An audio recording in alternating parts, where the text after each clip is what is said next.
સમાચારમાં વાત કરીએ તો વડોદરામાં સયાજી બાગમાં દીપડાની પજવણીનો મામલો જે હતો એમાં યુટ્યુબર સુજલ રાજ સહિત 3 સામે ફરિયાદ નોંધવામાં આવી છે।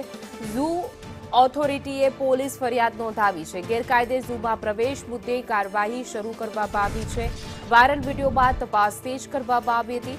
લાઇક્સ માટે અને રીલ બનાવવા માટે આ વિડીયો બનાવવામાં આવ્યો હતો, જેના આક્ષેપ થઈ રહ્યા છે અને હવે ઝૂ ઓથોરિટીએ ફરિયાદ નોંધાવી છે।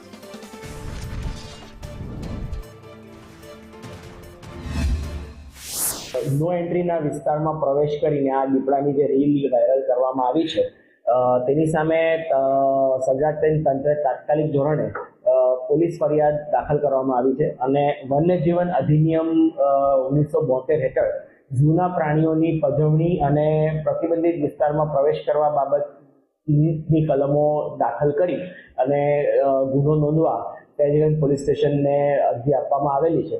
એટલે સદર બાબતે પોલીસ તપાસ શરૂ છે। જેમ પણ આ ઇસમો થશે એવી રીતના આગળ નિયમ મુજબ તેની કાર્યવાહી કરવામાં આવશે।